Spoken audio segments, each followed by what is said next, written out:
कभी सोचा है कि जो ताकत एक सेब को पेड़ से जमीन पर गिराती है, वही ताकत ग्रहों को, प्लैनेट्स को उनकी ऑर्बिट्स में कैसे टिकाए रखती है?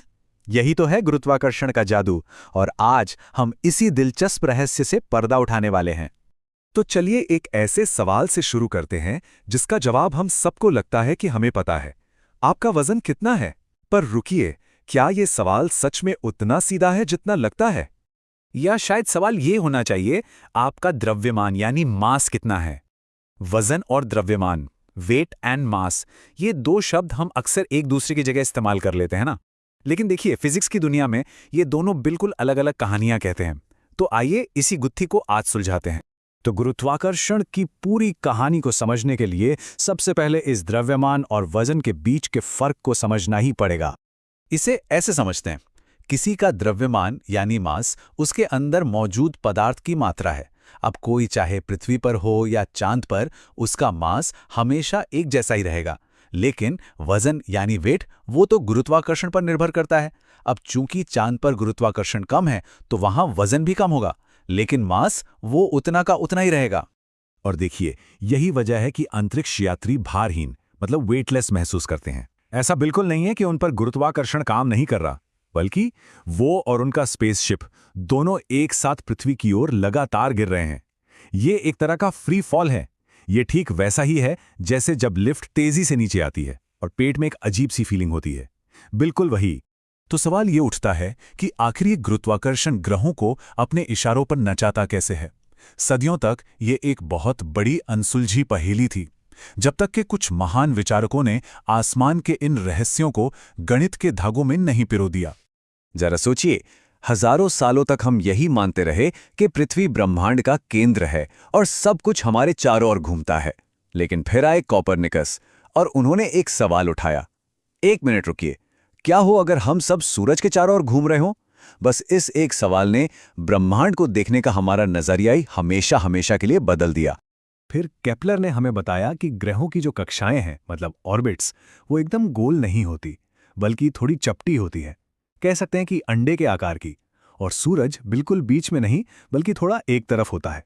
और इसका मतलब ये हुआ कि जब कोई ग्रह सूरज के पास आता है तो उसकी रफ्तार तेज हो जाती है, और जब वो दूर जाता है तो धीमी हो जाती है ना? ये खूबसूरत ब्रह्मांडीय नृत्य जैसा। तो केपलर ने ये तो बता दिया कि ग्रह कैसे चलते हैं, लेकिन उन्होंने ये नहीं बताया कि वे ऐसा क्यों करते हैं। इस क्यों का जवाब देने के लिए हमें चलना होगा एक सेब के पेड़ के नीचे, जहां सर आइजैक न्यूटन इंतजार कर रहे हैं। न्यूटन को एहसास हुआ कि जो बल सेब को जमीन पर गिराता है, ठीक वही बल चांद को पृथ्वी के चारों ओर उसकी कक्षा में बनाए रखता है। उन्होंने इस जबरदस्त आइडिया को एक सरल से समीकरण में बदल दिया, जिसने हमें ब्रह्मांड को समझने का एक बिल्कुल नया नजरिया दिया। न्यूटन का नियम शानदार था, लगभग हर जगह सटीक बैठता था। लेकिन ये पूरी कहानी नहीं थी। 20वीं सदी की शुरुआत में एक और क्रांतिकारी दिमाग ने आकर गुरुत्वाकर्षण की हमारी समझ को हमेशा हमेशा के लिए बदल दिया।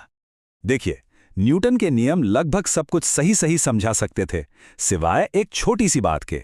बुध ग्रह यानी मर्क्यूरी की कक्षा थोड़ी सी अजीब थी। ये एक छोटा सा धागा था जिसे पकड़कर आइंस्टाइन ने गुरुत्वाकर्षण का एक बिल्कुल नया ताना बाना बुन दिया। आइंस्टीन ने कहा, गुरुत्वाकर्षण कोई खींचने वाला बल है ही नहीं। उन्होंने कहा, कल्पना कीजिए कि स्पेस और टाइम एक बड़ी सी चादर की तरह है। अब अगर इस चादर पर एक भारी गेंद रखी जाए तो चादर में एक झुकाव आ जाएगा, है ना? और अब अगर एक छोटी कंची को उसके पास से गुजारा जाए तो वो उस झुकाव के रास्ते पर चलते हुए भारी गेंद के चारों ओर घूमने लगेगी। आइंस्टीन के मुताबिक बस यही गुरुत्वाकर्षण है।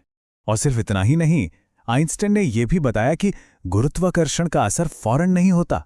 यह प्रकाश की गति से मतलब स्पीड ऑफ लाइट से चलता है। इसका मतलब यह हुआ कि अगर सूरज मान लीजिए इसी पल गायब हो जाए तो पृथ्वी को उसके गुरुत्वाकर्षण की कमी का एहसास भी करीब 8.5 मिनट बाद होगा। कमाल है ना? तो न्यूटन से आइंस्टाइन तक गुरुत्वाकर्षण को समझने में हमने एक लंबा सफर तय किया है। लेकिन कहानियां भी खत्म नहीं हुई है।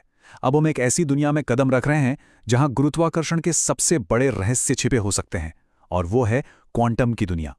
देखिए, आइंस्टीन का सिद्धांत ग्रहों और तारों जैसी बहुत बड़ी चीजों के लिए एकदम सही काम करता है। लेकिन जब हम परमाणुओं जैसी बहुत बहुत छोटी चीजों की दुनिया में जाते हैं तो ये सिद्धांत काम करना बंद कर देता है। इन दोनों दुनियाओं को एक साथ लाना, एक ही नियम से समझाना, आज विज्ञान की सबसे बड़ी पहेलियों में से एक है। एक गिरते हुए सेब से लेकर मुड़े हुए स्पेस टाइम तक हमने गुरुत्वाकर्षण की एक अविश्वसनीय यात्रा की है। लेकिन जैसे जैसे हम और जानते जाते हैं, नए और गहरे सवाल खड़े हो जाते हैं। गुरुत्वाकर्षण पूरे ब्रह्मांड को एक साथ रखता है, पर सवाल यह है कि खुद गुरुत्वाकर्षण को एक साथ क्या रखता है? ये एक ऐसा सवाल है जिसका जवाब शायद